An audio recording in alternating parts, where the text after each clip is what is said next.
This is Earthfiles, the award-winning news site with the latest updates in science, environment, and real X-Files. Podcasting in-depth reports beyond the 6 o'clock news by Emmy Award-winning journalist Linda Moulton Howe. In Jim Marrs' book, Psi Spies, in the chapter The Enigma Files on pages 257 to 258, he describes a confirmation supporting what Pat Price had remote viewed about underground bases on this Earth inhabited by non-humans. Quoting from page 257, Captain Frederick Skip Atwater, former operations and training officer for the Psi Spies unit, declined to talk about the then Secret Army unit in 1994, but by February of 1998, after the government acknowledged the unit's existence, Captain Atwater spoke at the 7th Annual International UFO Congress in Nevada. Captain Atwater, who was awarded the Meritorious Service Medal for his work within the remote viewing unit, stunned his audience by announcing that a Psi Spies study had confirmed previous reports of 4 separate alien bases on this Earth. Captain Atwater said he became a training officer for the Psi Spies in the mid-1980s and was ordered to test the government-trained remote viewers by presenting them challenging targets. So during one formal but unofficial session, Captain Atwater sent unit members to look at the 4 alien bases described by Pat Price. To Captain Atwater's amazement, this remote viewing session, which utilized strict remote viewing protocols, confirmed Pat Price's accounts and even added more details about the bases and their operations. What was even more amazing to the attendees of this UFO conference, including Jim Marrs, who was in the audience, was that this incredible confirmation of alien bases on this Earth by a decorated military intelligence officer was neither covered nor reported by any news media. Unquote, by Jim Marrs in Psi Spies. I asked Jim Marrs to explain more details about what the remote viewers found about non-human underground bases on Earth. One of the best and earliest remote viewers was a former police detective named Pat Price, who just by happenstance they stumbled across and brought him into the testing that was being done at SRI. And he proved to be just a tremendous remote viewer. Well, Pat Price would not only do what they asked him to do, but he would take it upon himself to go look at things. And one day he showed up with a report he had written up about these 4 alien bases that he had seen on the Earth. One of them is in the Pyrenees Mountains between France and Spain. The other is in Zimbabwe in Africa. Another one is located under Mount Hayes in Alaska. And the 4th base was under Mount Zeal in Australia. As I recall, the one in the Pyrenees is a transportation hub. That's where they kind of come and go for off-planet. Maintenance and repair base. Yeah, that's the one in Zimbabwe in Africa. That's where they go for maintenance and repair. The one under Mount Hayes in Alaska is for monitoring the Earth, looking at weather patterns, pollution patterns, finding out what's happening with the Earth. And the one in Australia apparently is a rest and recreation area. That's where they all kind of mingle and kind of hang out. Apparently they had come across several different species. Almost all of them, if they would talk about ETs, would talk about the diminutive grays. I think the lizards were also mentioned. I think they see all of these. On the 4 bases, the transportation center in the Pyrenees seems to be primarily under control of the little grays, but they see them working with each other at certain other bases. You have interviewed Lynn Buchanan and Mr. McMonigal in Morehouse and Mel Riley, who have been very good at remote viewing. Has anybody talked to you privately about seeing specific details of non-humans? Oh, yes. At one point, when they were discussing amongst themselves these occurrences of remote viewing UFOs, and they were discussing, well, where they come from, what are they all about, they decided, well, why don't, instead of talking about these random sightings that we're seeing, why don't we just track it right back to the source, figure out, where the control point is? They actually tasked Mel Riley to go take a look at what they could only describe as Intergalactic Federation headquarters, okay? And he ended up with a very, very bizarre experience.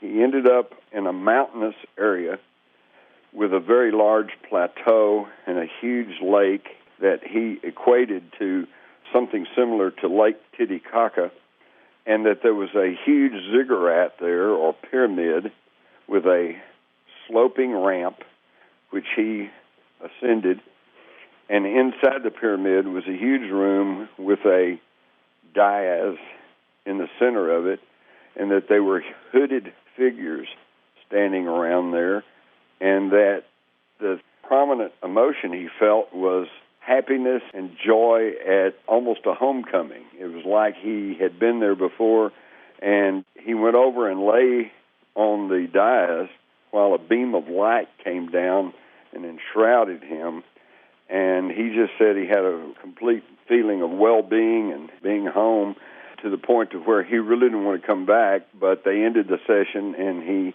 came back to his 3D material existence. But what did he see in terms of physical features of the hooded entities?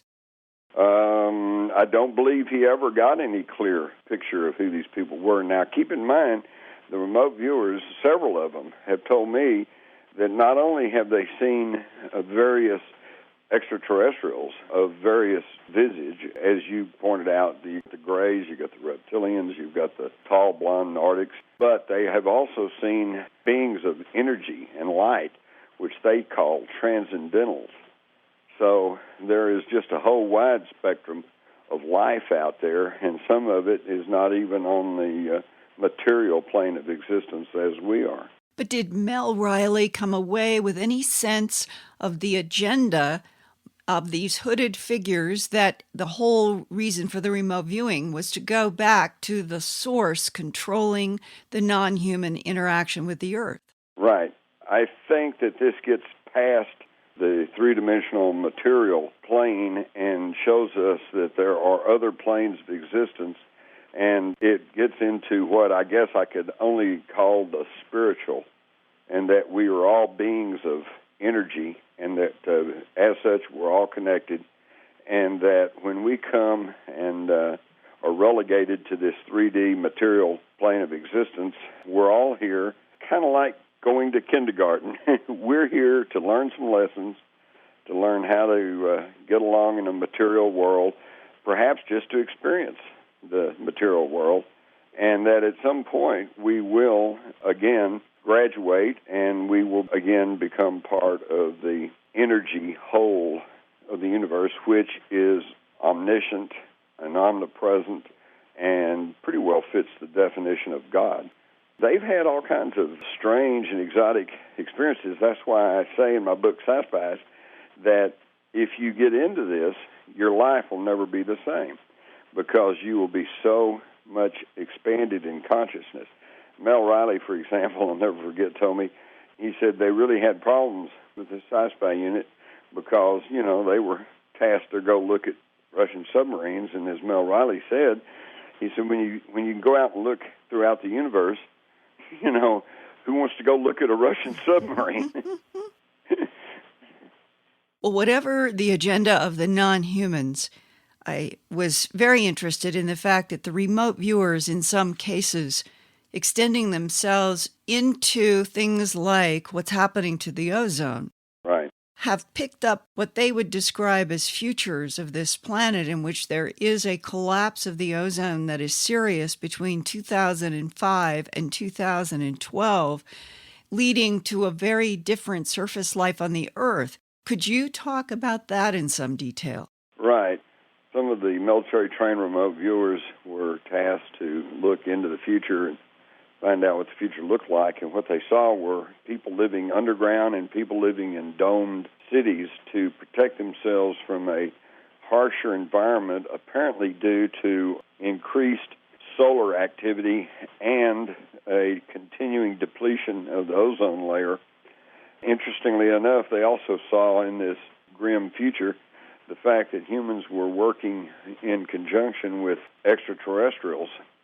And they saw the sky was striated and was multi-hued. In other words, like there were chemicals in the air. And one of the things that made a very definite impression on me was that the Psi Spies said when they look backwards in time, everything's pretty fixed and everything's pretty solid. It's already happened. There it is. But when they look into the future, the farther into the future they try to look, the more blurry things become. And this is pretty interesting to me because this would seem to me to indicate that the future is not etched in stone and that the future is in a state of flux, and therefore we still have the opportunity to change our future by changing our actions in the present. It does not make sense that our government would not still have professional remote viewers working and in operation right now. Absolutely. Let me tell you how this works. Right now, the government officially would tell you that they have no formal remote viewing group or organization within the government. And technically, that's probably true. But what they have done is, number one, they have taken individual remote viewers and embedded them within various groups and organizations. For example, I understand they have a remote viewer in the Navy SEALs. They have at least one remote viewer in the Army Rangers. And this only makes sense because what military commander would not want somebody near at hand who might at least possibly give him some indication on what's over the next hill?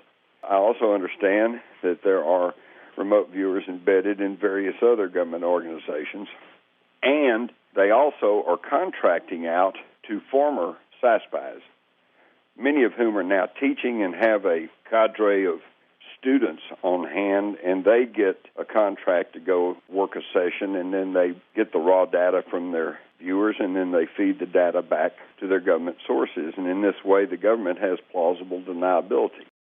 And I wondered if you could now explain what seems to me one of the most important parts of the entire history of Psi Spies in your book, that Ingo Swann went out to Jupiter before we had been there with spacecraft. Could you summarize what he had seen in remote viewing, how far before our spacecraft were there? Right. Well, in the early 70s, Ingo Swann remote viewed the planet Jupiter, and he wrote down, and it was filed and certified, that he said Jupiter has a small ring around it and that Jupiter has a weak but nevertheless present magnetic field, that there are cloud banks, and under the cloud banks he could see large craggy mountains. And of course at that time nobody had gotten a good look at Jupiter and nobody knew any of that, so it was just a great big from the science community. But almost 10 years later, when Voyager space probes went out there and began to transmit back data from Jupiter, it was reported in reliable scientific publications that they found it had a small ring around it. It had a present magnetic field. They could detect cloud banks and mountains under the clouds. So it took almost 10 years, but here came the feedback to show that Ingo Swann's remote viewing of Jupiter had been dead on.